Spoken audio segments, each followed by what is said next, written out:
Chers internautes, bonjour, bienvenue pour ce 169e site-rep sur la Syrie et sur la Palestine, en compagnie d'Aïssar Medani. Aïssar, bonjour. Bonjour Raphaël, bonjour nos chers internautes, bonjour à tous les internautes qui nous écoutent et qui nous suivent et ceux qui sont susceptibles de nous entendre plus tard. Bonjour Alors, merci et également on pour va tout. ensemble aussi pour ce... Oui, merci également pour tous vos soutiens, vos encouragements dans vos commentaires. Ça nous va droit au cœur et ça nous donne du courage pour continuer. Voilà, donc Tout sans à fait. transition, on va parler maintenant de l'actualité qui malheureusement est très chargée, encore une fois. Et on va parler bien sûr de la Palestine. Si tu peux commencer en introduction, s'il te plaît, à faire dresser un petit peu panorama de la situation depuis le dernier site rep. Qu'est-ce qui a évolué, qu'est-ce qui a changé? D'abord, effectivement, je vous remercie de tous vos commentaires sympathiques. Je voudrais aussi remercier tous ceux qui agissent aussi pour la Palestine. Partout où ils sont, et quelles que soient les actions qui sont menées, elles agissent et elles ont un poids. Je voudrais aussi remercier tous les combattants de la liberté, en fait, tous les journalistes, les corps médicaux, etc., qui vraiment s'activent dans le monde entier pour que la vérité puisse triompher et que les droits des êtres humains soient respectés et ainsi que les droits des peuples à disposer d'eux-mêmes. Donc, effectivement, après cette petite, ces petites salutations pour vous tous, hein, là, on va parler effectivement de la situation euh, déjà mondiale, mais on voit que la Palestine vraiment est devenue le point important aussi de ce monde. Le point important, pourquoi? Parce que elle a comment dire, on voit que non seulement la question palestinienne, c'est une question clé et elle est importante, mais aussi on voit que ceux qui soutiennent la Palestine, de quel camp ils sont, et ceux qui sont contre la Palestine, ceux qui soutiennent Israël aussi, de quel camp ils sont. On voit que cette question sépare les peuples du monde, enfin les pays du monde, entre les pays impérialistes qui veulent continuer à imposer leur hégémonie et l'hégémonie américaine essentiellement, hein, et faire perdurer cet ancien monde monopolaire où les États-Unis font la pluie et le beau temps pour tous les pays du monde, et face à un monde multipolaire qui se dessine avec d'abord effectivement l'émergence en fait de grands pays comme la Russie, la Chine, l'Iran, l'Inde, les pays des BRICS et avec aussi rappelons-le quand même, une volonté de se démarquer de l'influence américaine donc par rapport à la monnaie et au niveau de l'économie internationale, donc le mouvement de dédollarisation qui continue. On voit aujourd'hui, en fait, ce qu'il y a dans cette période aussi, on voit quand même toutes les instances du droit international qui malheureusement périclitent les unes après les autres, hein, et on se pose la question, effectivement, est-ce qu'il y a un droit international? Est-ce qu'il y a une loi qui pourrait gérer les relations entre les pays et qui pourrait être une référence pour gouverner ce monde. On voit qu'on a assisté à cette accusations. Déjà, il y a l'ONU, il y a ce génocide qui se déroule sous nos yeux et sur nos écrans, le génocide clair, net. Il y a des massacres tous les jours qui se déroulent à Gaza, où il y a une population piégée dans une grande prison qu'on massacre, qu'on prive, on a soif, on a faim, et tout ceci pour faire perpétuer une domination d'un colonisateur sur ce pays qui est la Palestine, qui est un colonisateur et qui a tort, il n'a pas le droit de perpétuer sa domination.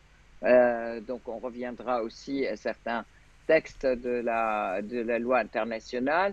Et face à cela, on voit une communauté internationale ou une instance internationale qui est l'ONU, où il y a 153 pays qui ont voté pour un cessez-le-feu, et un Conseil de sécurité qui a bloqué ce cessez-le-feu et qui a tout bloqué par une seule voix, qui est la voix des États-Unis, qui soutient les Israéliens forcément et qui a bloqué malgré la position avancée que je salue, c'est aussi de Antonio Guterres, le secrétaire général de l'ONU, qui aussi plaide pour un cessez-le-feu et qui trouve que cette situation est absolument impossible à continuer comme ça.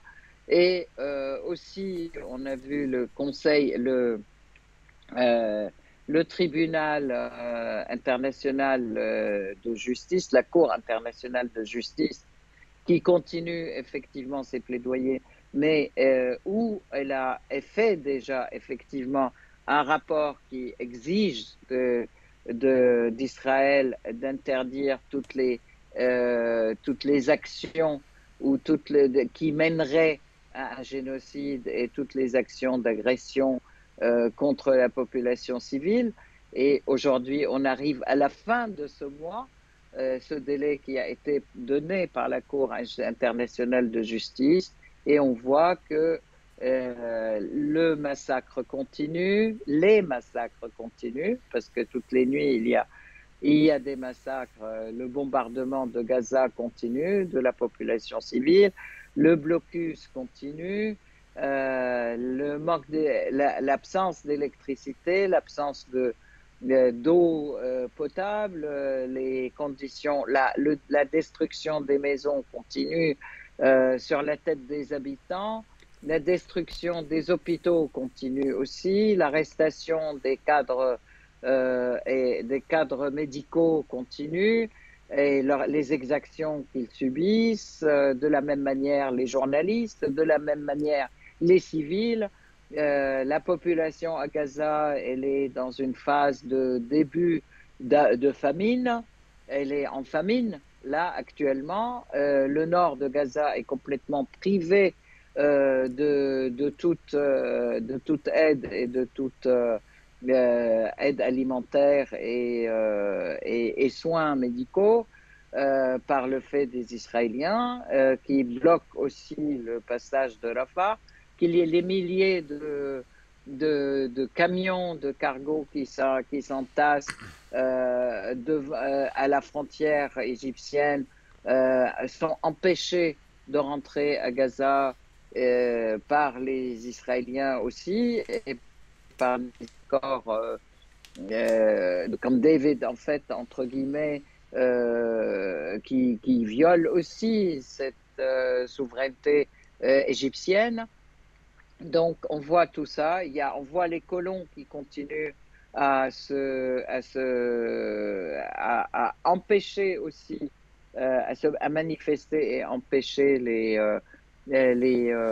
aides alimentaires de rentrer à Gaza, d'un côté. De l'autre côté, ces colons qui continuent à agresser les civils palestiniens en Cisjordanie, à Jérusalem, dans la volonté et sous la protection de l'armée et avec la complicité de l'armée israélienne pour mettre la main sur les biens des Palestiniens d'un côté, pour les arrêter tous les jeunes qui résistent, pour détruire les maisons. Enfin, c'est absolument quelque chose d'absolument innommable qui se déroule sous nos yeux et toutes ces instances juridiques internationales ne peuvent rien faire parce que bloquées par les Américains et les alliés des Américains.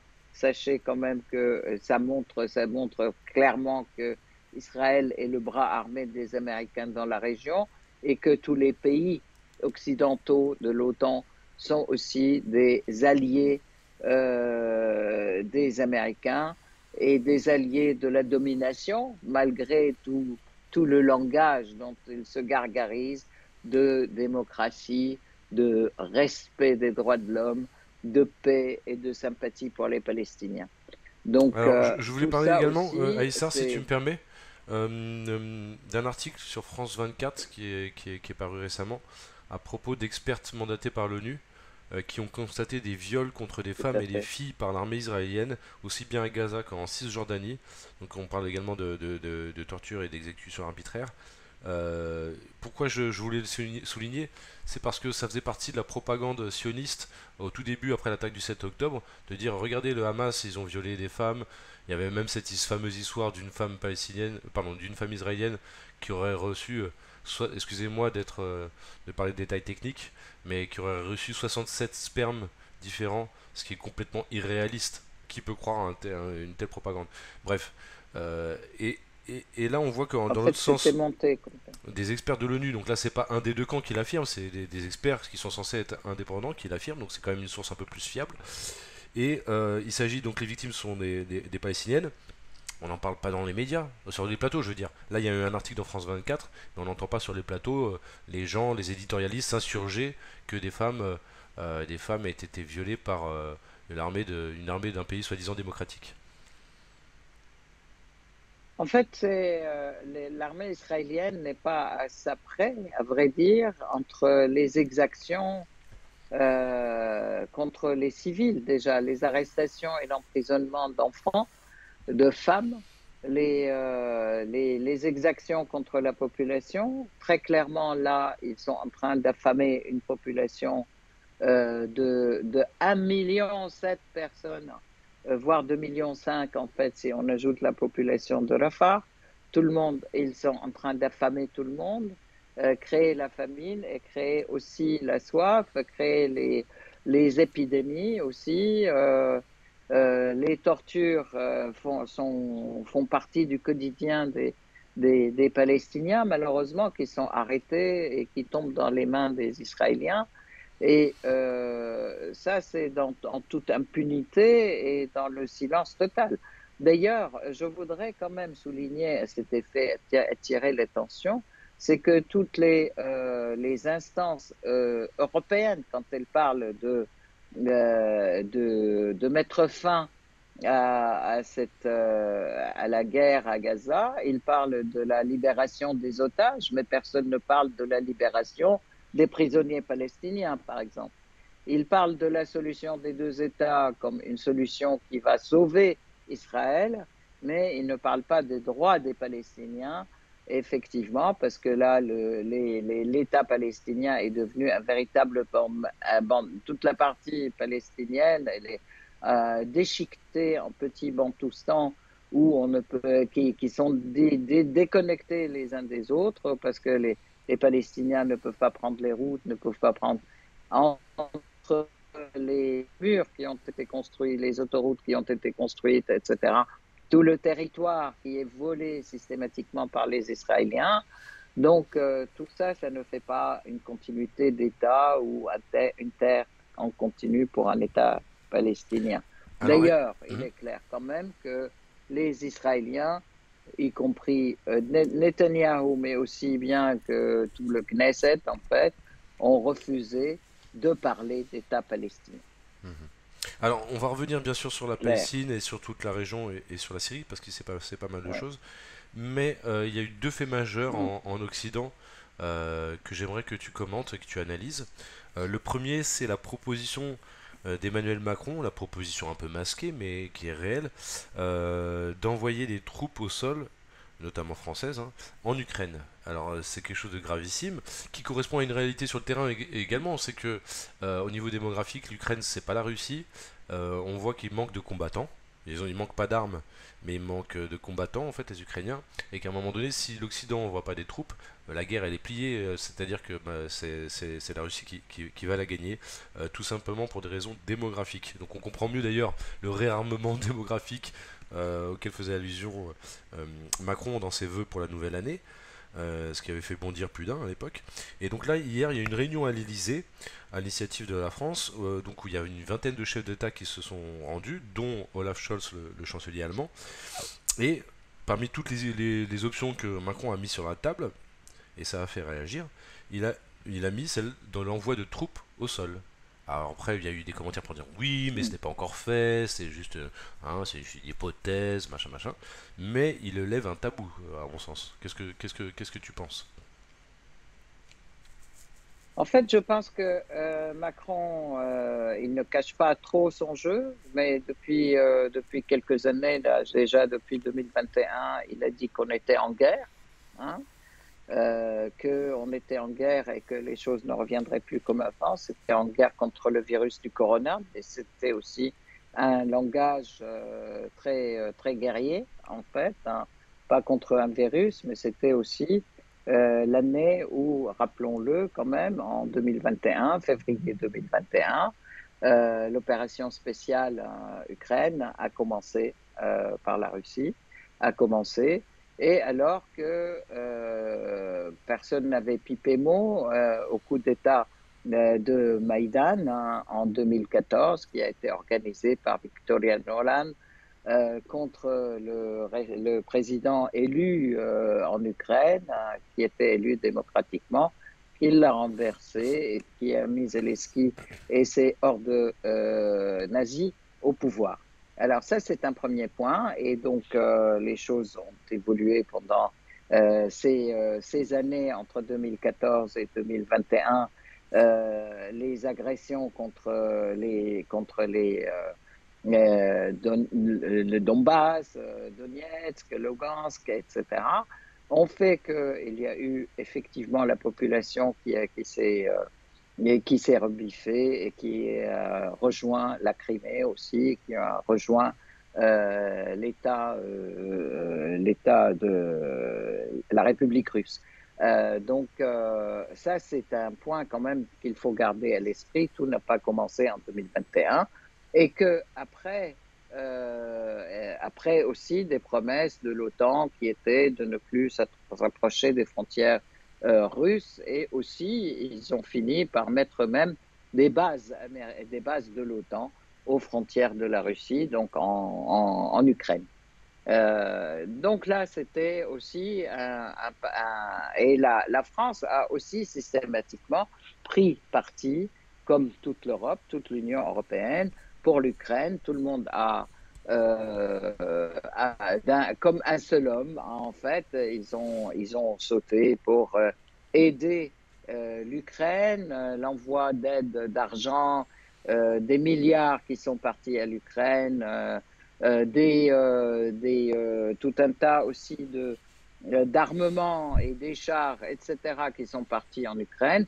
Bien sûr, pendant ce temps, il n'y avait pas d'argent ni pour la santé en France, ni pour les agriculteurs, ni pour améliorer la situation du peuple français, ni pour... donc là, c'était clairement pour l'Ukraine et pour le soutien de l'Ukraine. Pourquoi on ne sait pas d'ailleurs, parce que la Russie n'a jamais agressé la France et la Russie n'a jamais affiché d'ailleurs de velléité hostile aux pays européens. Au contraire, toujours ils ont affiché le dialogue et ils ont aussi affiché la volonté de continuer à honorer les contrats qu'il y avait, notamment les contrats de gaz, d'électricité, etc., et de pétrole, pardon, avec la France. Mais en fait, c'est la France et l'Union européenne, ils ont coupé court Ils ont interrompu et coupé les relations avec la Russie à l'appel des États-Unis. Donc, ils ont opté pour l'achat de gaz américain qui est à plus cher, plutôt que continuer à se servir du gaz russe qui est à moins cher. Donc, bien entendu, la condition de vie des Européens en a été affectée très massivement. Et d'où, effectivement, il y a eu, c'est le mouvement qui est le plus récent. C'était le mouvement des agriculteurs et qui ont tout à fait raison parce qu'ils n'arrivent plus à vivre et à continuer leur vie. Alors, Là je voulais vient préciser une chose. effectivement Ouais, un saut qualitatif, je dirais, juste qui est de dire, bon, maintenant, on va envoyer des troupes. Et donc, ça montre bien que l'Union européenne essaye de masser aussi des troupes et la population et une économie aux côtés des Américains pour se battre aux côtés contre la Russie, alors que la Russie n'a jamais déclaré la guerre. Hein.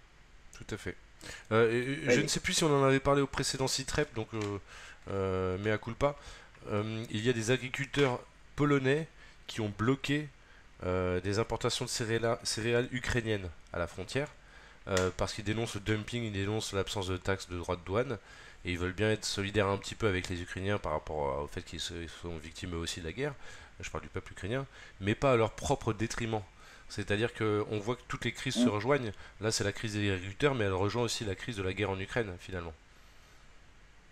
Tout à fait, tout à fait. Alors la guerre en Ukraine, elle touche la vie quotidienne de tout le monde en France, hein, en fait, et tout le monde en Europe aussi, par les décisions de l'Union européenne qui ont été en application de la décision américaine de rompre les relations avec la Russie et puis de masser les troupes justement aux côtés des États-Unis et de l'OTAN pour faire la guerre à la Russie. Alors, une autre information qui concerne l'Occident, c'est le sort de Julian Assange, qui est suspendu à une décision d'extradition vers les États-Unis. Hein. Il est emprisonné en Angleterre et il n'est pas encore très clair s'il sera extradé ou non. C'est ce qui est prévu, hein, qu'il soit extradé aux États-Unis, mais il utilise en ce moment ses derniers recours. Voilà, donc Julian Assange, on rappelle, hein, donc c'est toutes les révélations via Wikileaks.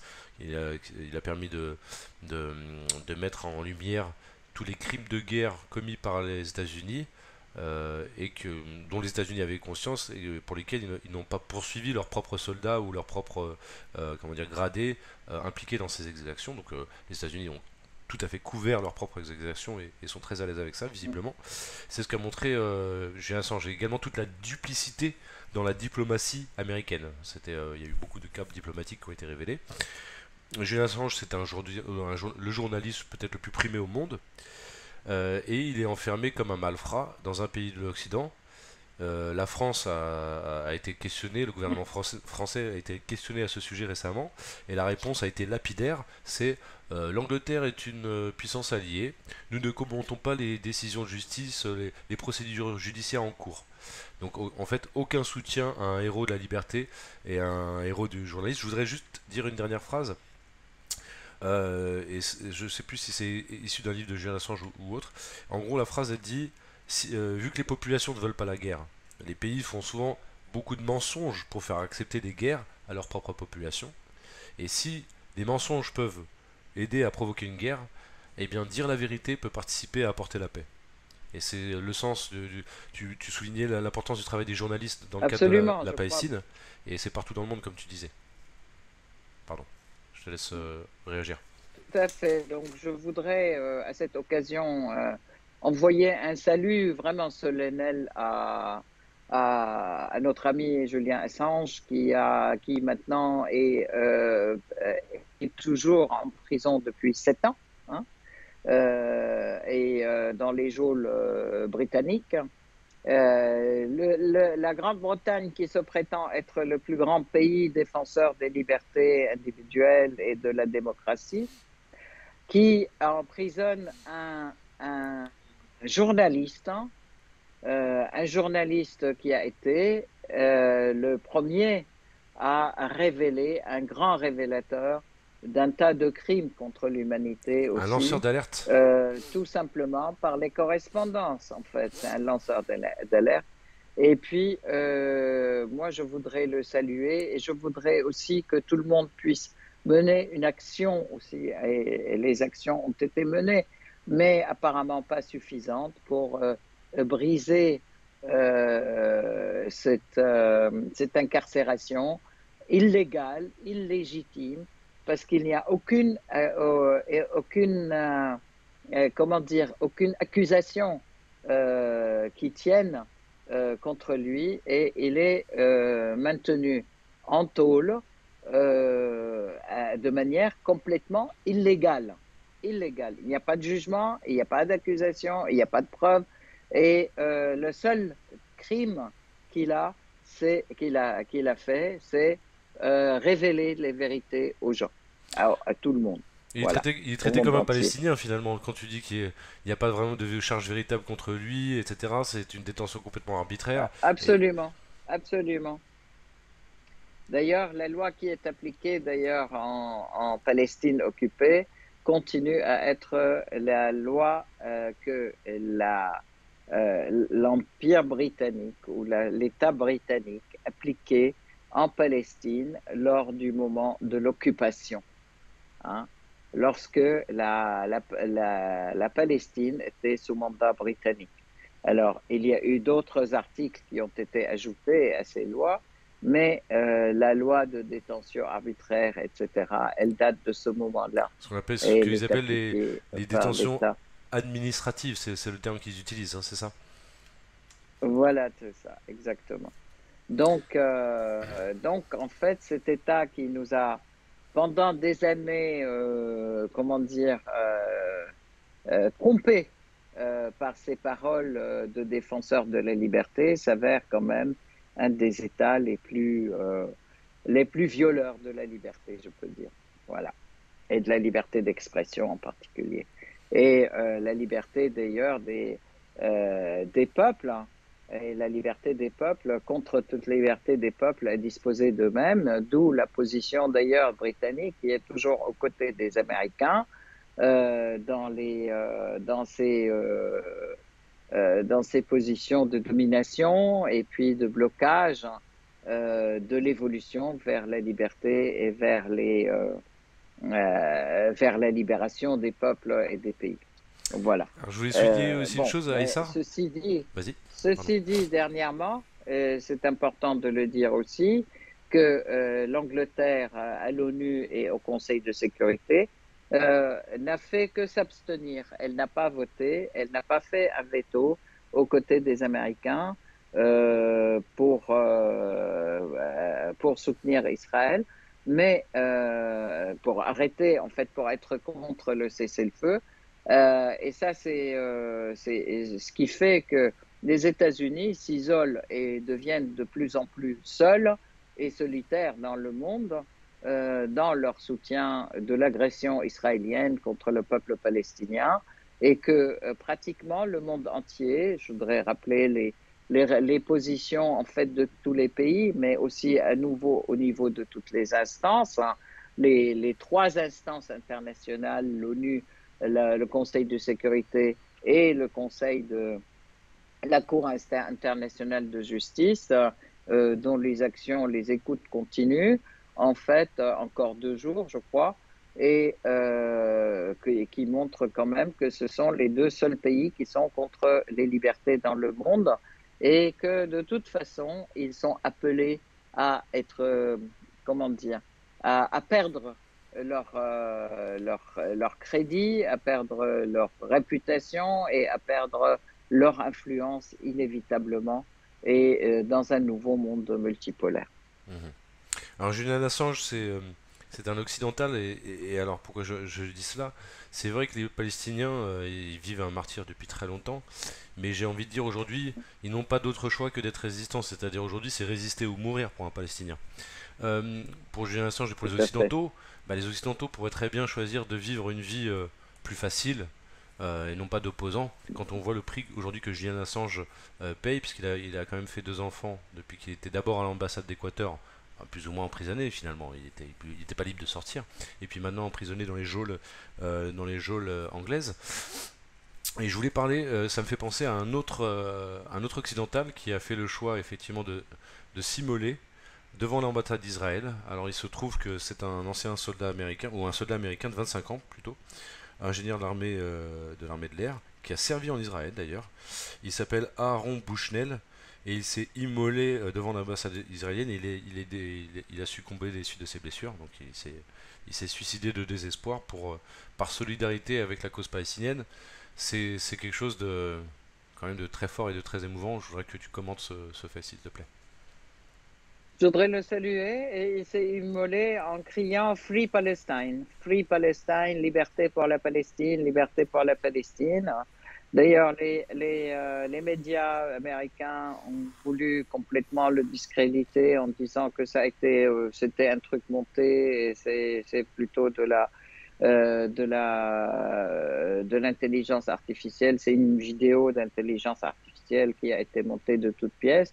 Et en fait, il s'avère que c'est non, parce que c'était un soldat, effectivement, de l'armée américaine, qui a été de l'armée de l'air américaine, qui est ingénieur, qui a agi à Gaza, qui ne pouvait pas supporter, qui ne pouvait plus supporter tous ces bombardements contre les civils, contre les enfants, tous ces crimes, et qui a donc décidé, et qui le dit d'ailleurs dans la vidéo qui est diffusée. Je pense que tu la mettras, Raphaël, aussi en référence dans le site REP, hein, où il dit que je ne peux plus supporter ça et comme je suis dans l'armée, je ne peux rien faire d'autre que protester en me sacrifiant, en fait, pour ouvrir les yeux du monde.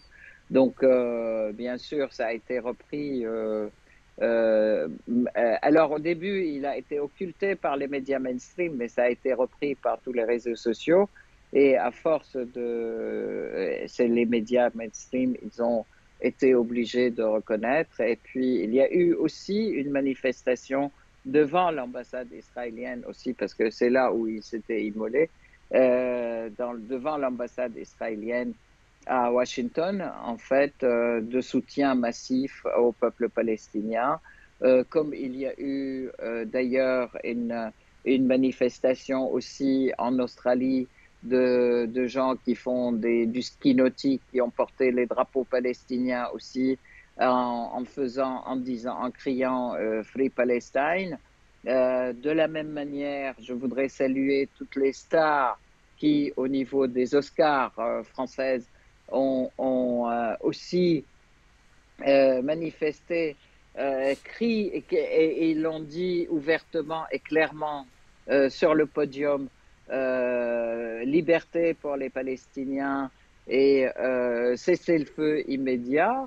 Donc aussi, c'est quelque chose de très important et on pense quand même que il y a et sachant qu'il y a aussi de plus en plus de juifs, hein, d'organisations juives qui assurent et qui continuent aussi à se démarquer du sionisme et qui condamnent la politique israélienne de génocide, qui la discréditent complètement, qui disent que ça n'a rien à voir avec le judaïsme, donc qui cherchent à ouvrir les yeux des juifs du monde qui ont été manipulés par l'impérialisme pour créer, pour dire que le sionisme c'est important, c'est le sauveteur des juifs, hein, et que l'État d'Israël est pour sauver les juifs. Et qu'aujourd'hui, être contre Israël, c'est être contre les juifs et c'est être antisémite, ce qui est actuellement d'ailleurs la position de pas mal de gouvernements Alors, impérialistes, hein, notamment le gouvernement allemand et français. mhm. Alors, je voulais justement à ce stade parler Euh, d'un Tu autre. voulais dire quelque chose? Oui, Oui, c'est ça. à Mm. propos de la Berlinale, qui est un événement culturel qui a eu lieu très très récemment à Berlin. Je vais mettre en lien un article qui en parle. Euh, En gros, il y a des artistes qui ont dénoncé sur la scène. Ils en ont profité pour dénoncer le génocide en cours à Gaza. Cela a provoqué un tollé au sein de la classe politique allemande, qui ont dénoncé des propos antisémites, alors qu'il n'y avait évidemment aucun propos antisémite. Et on a pu entendre ce genre de choses de la part d'un des hommes politiques en vue en Allemagne, qui considère que c'est un renversement perfide pour les juifs du statut de victime en bourreau. C'est-à-dire, il dit clairement que les juifs sont des victimes éternelles et qu'on ne pourra jamais, Mhm. quoi qu'ils fassent, les accuser d'être des bourreaux. C'est, ça montre une mentalité vraiment de soumission à l'idéologie sioniste qui est, puisque c'est quand même les sionistes qui ont manipulé la mémoire de la Shoah à des fins mercantiles et politiques, ce qui est très très bien démontré dans le livre de Norman Finkelstein, L'industrie de l'Holocauste. C'est démontré sans appel. Et on le voit aujourd'hui, le résultat, c'est... Absolument. Alors, ça aussi, c'est quelque chose en fait qui manipule effectivement les esprits de la plupart des Européens en fait en les culpabilisant du sang des Juifs. Alors, c'est pas les Palestiniens qui ont fait l'Holocauste, ce sont les Allemands. Et ça d'une part, et d'autre part, ces pays qui se prétendent être les chantres de la démocratie et qui soutiennent la création d'un État où il n'y a que des Juifs, hein, qui usurpent les territoires d'un autre peuple, hein, et qui, pour tout ça, pour soi-disant que les Juifs soient en paix. Alors, si vous êtes des pays qui prétendaient être démocratiques, où vous avez tous les citoyens sont égaux, etc., je ne vois pas pourquoi vous voulez vous débarrasser de vos citoyens juifs et les mettre ailleurs, dans un autre pays que vous dominez et que vous dites c'est la protection des juifs. Ça, Et, c'est quelque chose de, c'est un véritable témoin du manque de démocratie d'une part, et un véritable témoin de cette volonté impérialiste qui est de maquiller un projet impérialiste de domination d'un autre pays pour utiliser ses richesses et pour aussi tuer sa population et à la spoiler. pousser à l'exode, comme ça a Mhm. été oui, comme ça a été le cas des comment dire, des habitants originaires des États-Unis, en fait, de l'Amérique, hein, et comme ça a été le cas aussi des En, Aus- populations en Australie. En Australie, On tout est à en fait. train d'effacer des populations pour coloniser la terre et les richesses et prendre en compte les richesses. Et comme ça, on se débarrasse de la population. C'est incroyable comme, euh, comme impérialisme de substitution, je dirais, une manière de s'approprier les choses des autres, en fait, les ressources, la terre, les agricultures, etc., en se disant, ça c'est notre droit, et c'est notre droit, ça nous est légué par la Bible, ou ça nous est légué par la démocratie, ça nous est légué, et c'est pour la démocratie du monde. C'est n'importe quoi, comme sujet, comme slogan, et il faut arrêter, il faut ouvrir les yeux et sortir de cette manipulation médiatique et manipulation des slogans et des principes, etc., qui est exercée sur nos esprits, Mhm. Et c'est par les vrai que médias d'ailleurs, hein, par Mhm. les médias mainstream. C'est vrai. Mm. Et c'est vrai que le sionisme, dans sa propagande, disait souvent, ben oui, regardez, les juifs en Europe et ailleurs sont victimes d'antisémitisme, ils sont en danger, quoi. En fait, ils sont en danger dans les pays respectifs, que ce soit la France, l'Allemagne Ouais. et l'Angleterre, etc. Donc tous, venez en Israël, vous serez en Mm. sécurité.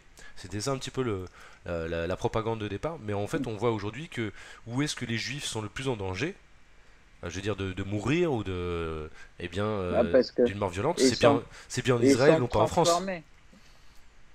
Bah, en fait, ils sont en danger parce qu'ils sont transformés en instruments d'oppression. Bien sûr, C'est puisque ça le truc. Parce que tous depuis le ceux qui départ. assument cette instrumentalisation de l'oppression des autres peuples, ben, ils peuvent prétendre qu'ils sont en danger, mais parce qu'ils agressent les autres. Et les Palestiniens, ils sont en droit total de se défendre et de défendre leurs biens, de défendre leur pays, de défendre leurs terres. C'est Bien ça sûr. le truc. Alors je C'est sais plus si que c'est Ben Gurion, quand on agresse, oh non.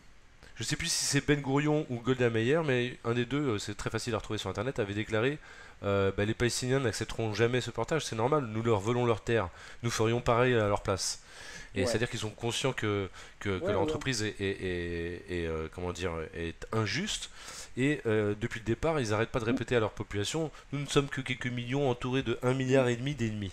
À partir du moment où vous considérez depuis le départ vos Oui, voisins tout à comme fait. des ennemis, il n'y a aucune entente possible. Et donc effectivement, c'est eux-mêmes qui créent le danger pour eux-mêmes.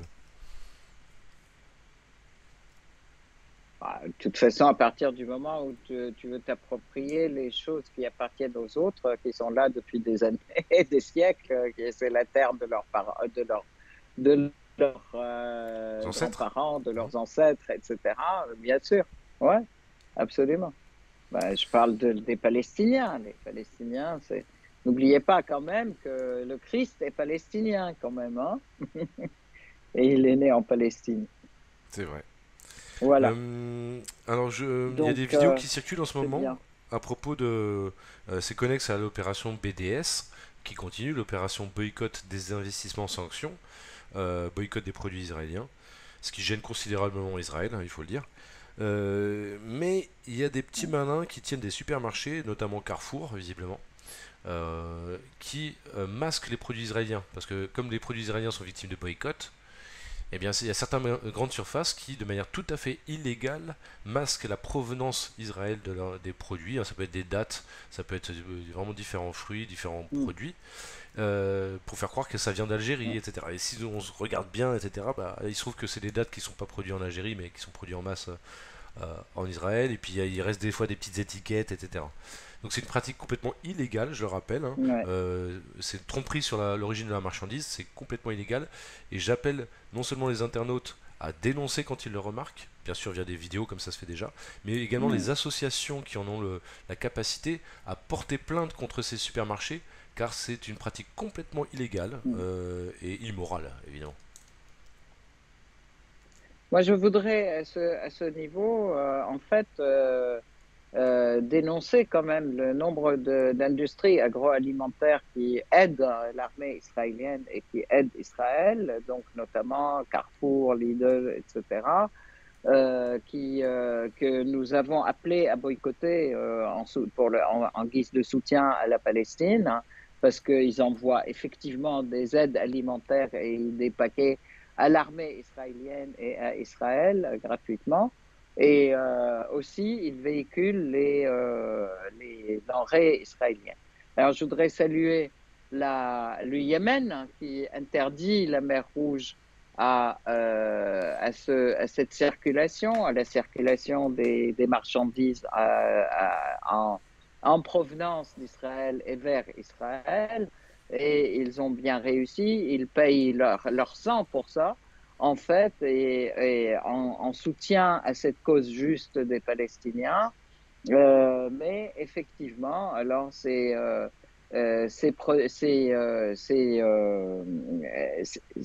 entreprises, hein, essayent de trouver des voies détournées quand même pour continuer toujours à en fait diffuser les produits israéliens en changeant les étiquettes, en commettant effectivement des délits du côté au niveau de la loi locale en France et ailleurs, hein, changeant les étiquettes, etc. C'est dire jusqu'à quel point ils vont dans leur soutien à Israël. Il y a aussi eu, pour ceux qui posaient des questions aussi sur l'attitude des pays arabes, on sait qu'il y a eu les accords ibrahimiques sous l'égide de Trump entre Bahreïn, les Émirats arabes unis et Israël, etc., pour une normalisation des relations et que pour éviter que Israël ne soit en difficulté, il y a eu une sorte de pont terrien en fait qui a été mis en place et qui va des Émirats arabes unis via l'Arabie saoudite et qui va ou la Jordanie et qui va non pas à Gaza mais à Israël. Ça c'est aussi pour voir à quel Pardon. point certains pays arabes aussi sont soumis encore je ne dirais pas au mandat britannique, mais c'est comme si ils sont encore sous influence britannique et américaine, au point de trahir leurs propres frères et palestiniens. Mais par contre, d'un autre côté, il y a quelque chose de très important et de très intéressant qui a eu lieu hier, hein, c'est que l'État jordanien a fait un envoi de vivres, un convoi de vivres par avion et qui a été effectivement parachuté à Gaza, sur le nord de Gaza et le sud de Gaza, l'ensemble des régions. Gaza qui est toujours sous le feu israélien, qui est toujours sous blocus israélien et qui fait toujours aussi l'objet d'invasions des chars israéliens et de l'armée israélienne par le milieu et voulant toujours séparer le nord du sud, tout en ayant aussi décrété une ligne de passage sécurisée pour la population, invitant les gens à y aller. Et en fait, quand ils y vont, ils sont toujours bombardés, et que ce soit dans le nord, dans le sud, etc. Il n'y a pas un seul lieu, sauf en fait à Gaza. Tout est soumis au bombardement israélien, tout est soumis aux agressions israéliennes. Tout le monde est soumis aux arrestations et à la torture israélienne, au vu et au su du monde entier, sur tous les écrans et sur nos téléphones, et sans que la communauté internationale, entre guillemets, n'y puisse quoi que ce soit. Donc là aussi, c'est encore un échec total de ces instances, en fait, qu'on croyait des instances réelles pouvant gérer, je dirais, et réglementer les relations entre les peuples, hein, et entre les pays. Et malheureusement, on voit qu'ils sont tous soumis aux Américains et que là, on n'y peut rien, même sur le plan humain. Sauver des enfants de mourir de faim. Aujourd'hui, l'hépatite virale commence à être complètement partout à Gaza à cause de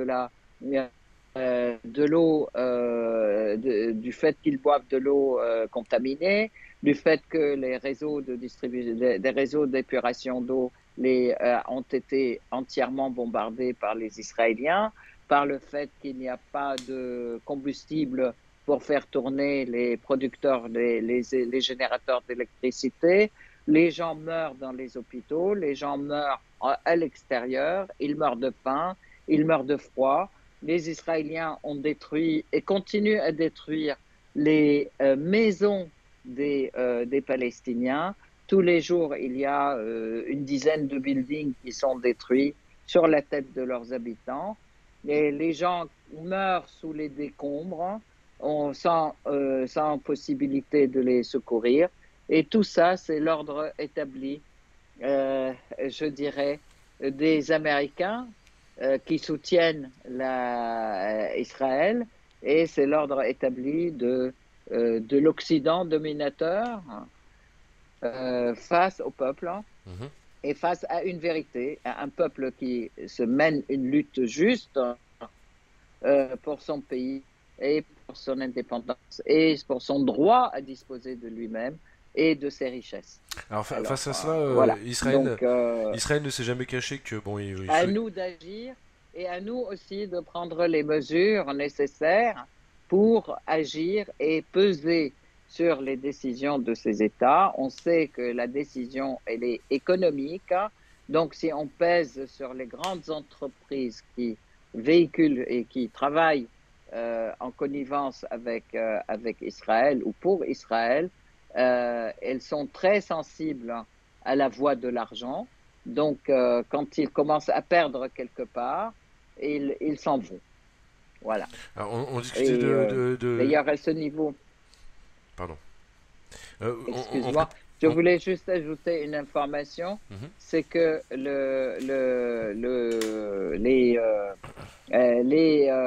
comment dire, les entreprises qui de notation de l'économie des pays ont baissé la note d'Israël, en fait, et donc de ce fait, les investissements de fait auront moins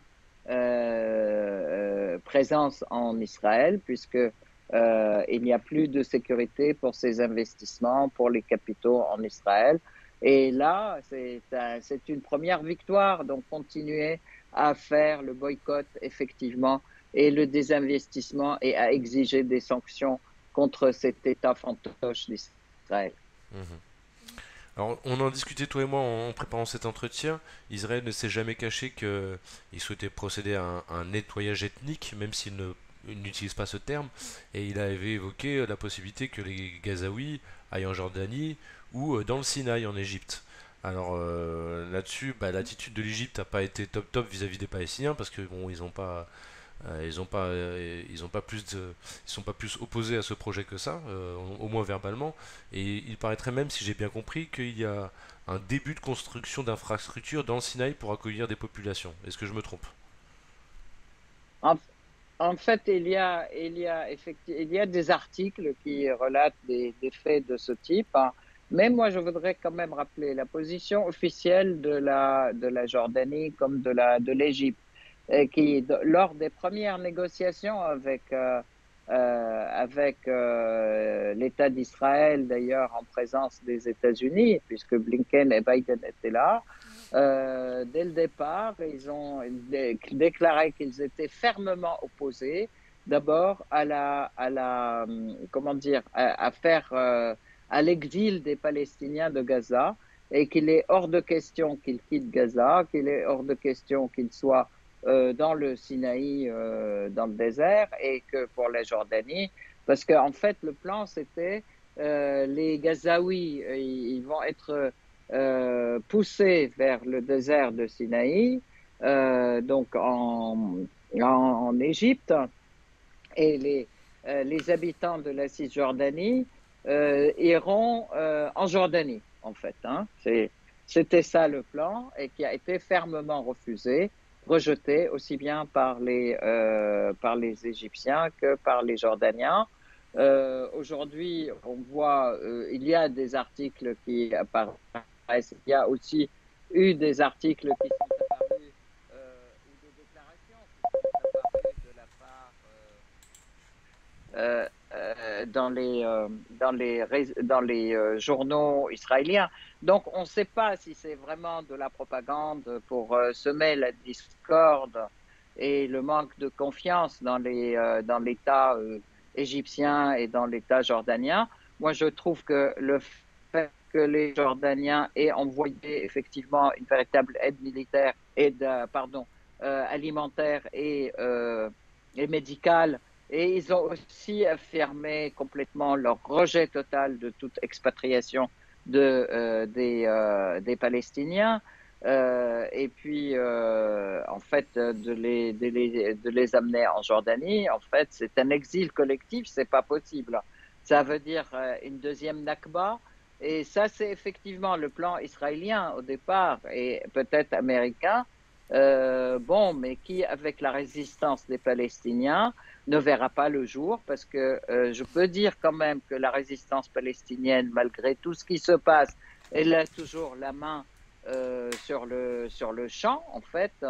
Il continue à détruire des chars israéliens, il continue à envoyer des missiles aussi sur Israël, sur l'armée israélienne, sur Tel Aviv, sur les équipements principaux et cruciaux israéliens, aidés pour cela aussi par les résistants libanais au niveau des frontières nord de la Palestine occupée et donc sud du Liban, continuent à détruire les centres de surveillance, les centres névralgiques, je dirais, de l'espionnage et de la surveillance israélienne, et puis donc il y a eu donc la base de Meroun qui a été détruite. Il y a eu une base importante à Safad aussi qui a été détruite. Les Israéliens sont très très en fait embêtés parce que c'est l'endommagement de ces zones, de ces centres de surveillance, et puis d'un nombre important aussi je dirais, de leurs généraux et puis de leurs officiers, des officiers israéliens. Ça handicape complètement l'armée israélienne, et puis ça augmente aussi l'inquiétude au niveau d'Israël. Il faut quand même que je dise que vous sachiez qu'il y a pratiquement 200 000 personnes qui se sont exilées du nord vers le sud, en fait, du nord de la Palestine occupée vers le sud, parce qu'ils ne veulent pas rester sous la puissance de feu du Hezbollah, en fait, de la résistance libanaise. Donc, il y a aussi comment dire, un affaiblissement réel de cette armée qu'on pensait invincible, pour laquelle on faisait beaucoup de propagande d'invincibilité et de puissance et d'intelligence, etc. Bon, son image est en train de péricliter, non seulement aux yeux des Arabes, mais surtout aux yeux de leur propre population, qui maintenant n'a plus du tout confiance et elle ne se sent plus du tout protégée par cette armée, et qu'aujourd'hui, je peux vous dire quand même, et ça a été dit sur les télés israéliennes, I24 et I13, que le mouvement de départ des Israéliens vers l'étranger est un mouvement continu maintenant qui a commencé, et que tout le monde cherche à revenir effectivement dans leur pays d'origine. Ça, Et c'est ça, une chose, mais ça ce ne qui date pas n'empêche de. pas qu'il y a... Ça ne date pas du 7 octobre, ce mouvement. C'était Ça ne déjà, ça date avait pas commencé de avant. maintenant. C'est-à-dire que le nombre de départs d'Israéliens est supérieur au nombre de Juifs qui viennent s'israéliser et habiter en Israël. Voilà, et ceci dit, il y a quand même, ça n'empêche pas qu'il y a aussi des nazillards qui viennent aussi pour porter secours à l'armée israélienne dans cette folie de vouloir tuer tous les Palestiniens, de vouloir en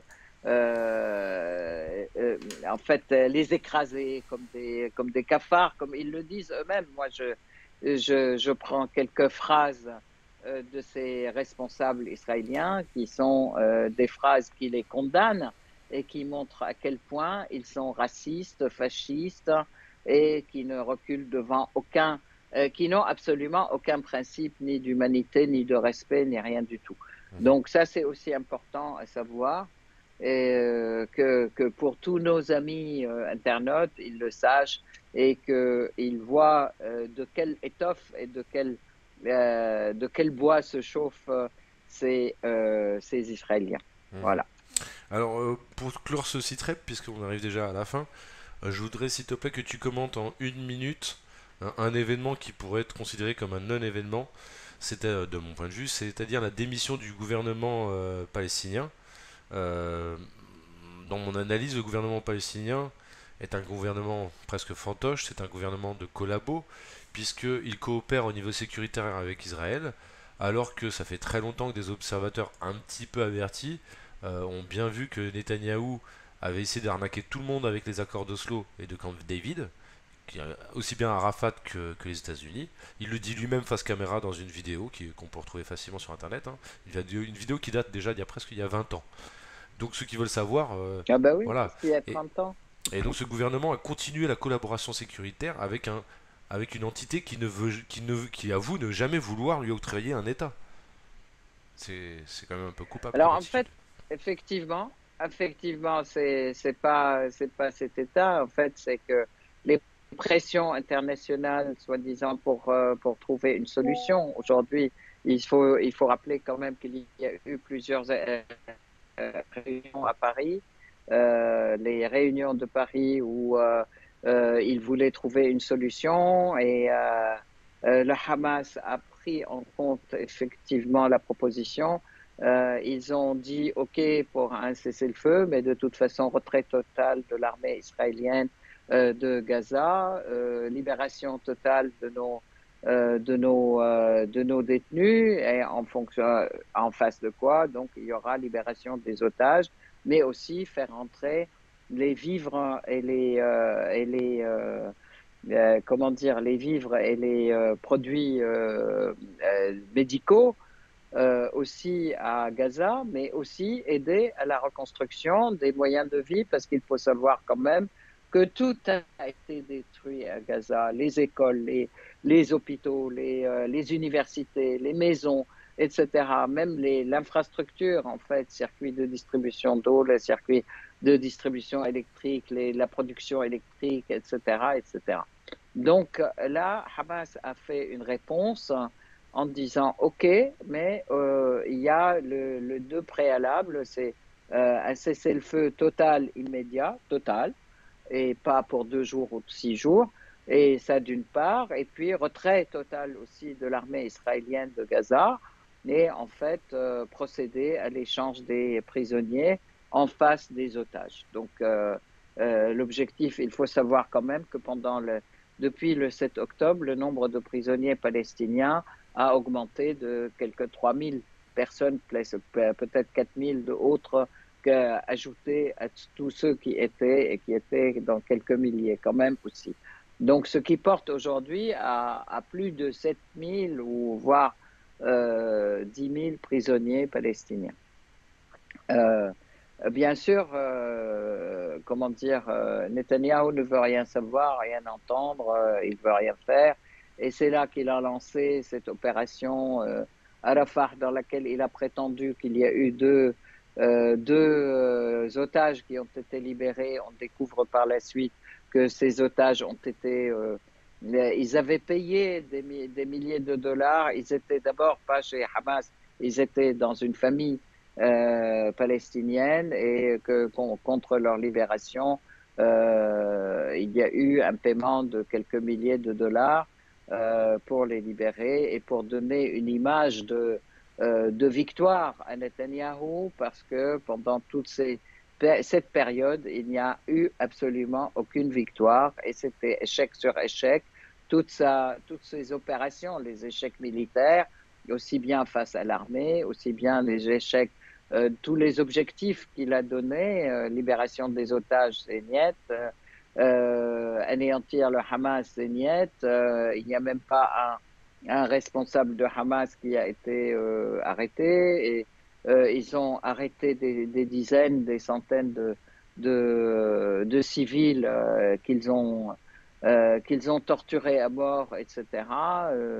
Et ils savent toujours pas où sont les otages, et il n'y a absolument aucune victoire, je dirais, militaire. Donc cette victoire a été créée pour sauver la face de Netanyahou. Et puis là maintenant, il y a une deuxième passe où une deuxième réunion à Paris qui disent OK, bon, on accepte qu'il y ait un échange un prisonnier contre un otage contre 10 à 13 prisonniers, mais que d'un autre côté, il faut quand même que les Palestiniens s'unifient et qu'il y ait une seule instance palestinienne avec laquelle on puisse parler et qui fera l'État palestinien. Mhm. Donc, suite à cela, effectivement, Mohamed Chtiye, qui est le responsable du gouvernement actuel, il présente aujourd'hui sa démission pour favoriser effectivement la formation d'un nouveau gouvernement Même Hamas dit, OK, nous, on est pour un gouvernement d'unité nationale, on n'est pas contre, mais il y a quand même, ça fait depuis la paix d'Al-Aqsa, depuis les premières luttes des Palestiniens, enfin, depuis ces actions, surtout depuis l'épée de l'Aqsa, il y a 2 ans, les organisations palestiniennes se réunissent et affirment qu'il est important d'arrêter la coordination sécuritaire avec l'occupant, chose que le gouvernement de Abu Mazen fait et fait régulièrement. Et on sait que la plupart des leaders de la Cisjordanie sont arrêtés par les Israéliens suite à des informations qui leur sont données par Les membres de l'OLP. malheureusement, non, pas l'OLP, Ah, c'est le pas gouvernement, l'OLP, c'est par les forces de voilà, sécurité. les sbires, les sécurités mises en place par Abu Mazen. Voilà. Voilà, la sécurité palestinienne. Soyons précis. Mais C'est vrai. l'OLP, elle continue à regrouper l'ensemble des factions. organisations palestiniennes. Elles ne sont pas du tout consultées pour les mesures de gestion comme ça par Abu Mazen, qui Qui s'avère découle un des, bon un dictateur. qui Voilà. découle des accords d'Oslo et de Camp David, hein, cette coopération sécuritaire. Tout à fait, tout à fait, tout à fait. Elle découle de ça et elle découle aussi de cette, comment dire, chimère qui est discutée pendant 30 ans pour gagner du temps et où les Palestiniens n'ont fait que perdre. Donc là, clairement, je veux dire, c'est le rejet de cette chimère et c'est clairement, en fait, c'est là pour, je dis, lorsque les Américains et les États occidentaux reviennent à cette décision, à cette solution de 2 États, ça veut dire aussi c'est pour sauver Israël et c'est encore une fois pour gagner du temps et continuer avec cette chimère qu'ils vont discuter encore pendant 10 ans et qu'ils vont pendant 10 ans continuer à massacrer le peuple palestinien et à provoquer son exil. Donc en fait, c'est clair quand même que le monde occidental, hélas, en fait, ils sont les seuls qui jouent à la fois les acteurs et les médiateurs. Hein. Il faut savoir qui sont les médiateurs. Les médiateurs, c'est les États-Unis, l'Égypte, le Qatar. Et donc, ils sont tous pratiquement ennemis du peuple palestinien. Tu vois, et là, c'est important quand même que les esprits s'éveillent, que les yeux s'ouvrent. Hein. Et puis, même si on accepte une solution intermédiaire, je veux dire, de cesser le feu pour sauver le reste de la population à Gaza, mais là, il faut pas abdiquer, il faut pas que Donc, ce soit des solutions si j'ai bien compris ton propos, meurtrières. excuse-moi de te couper, si j'ai bien compris ton propos, en fait, pour toi, tu vois une opportunité dans la démission de ce gouvernement pour que l'ensemble des factions palestiniennes se regroupent derrière des objectifs clairs et logiques, et ça passera sans doute par une dénonciation des accords d'Oslo et de Camp David. Et surtout reprendre le pouvoir de certains traîtres. Ouais. Ok. Eh bien, je te remercie beaucoup, Aïssa Midani. Je crois que c'est le plus long site rep qu'on ait fait, puisqu'on va atteindre 1h10, mais en même temps, on a échangé sur beaucoup de sujets, et je pense que les propos voilà, étaient globalement intéressants, en tout cas, je l'espère. Je te remercie beaucoup pour toutes tes analyses, toutes les informations que tu nous as apportées, ta bonne humeur, malgré les temps très difficiles que nous vivons. Et voilà, je te remercie. Merci Je te beaucoup. donne rendez-vous aux Mais internautes et à toi dans 10 jours. merci beaucoup à toi et à tous les internautes et pour votre patience.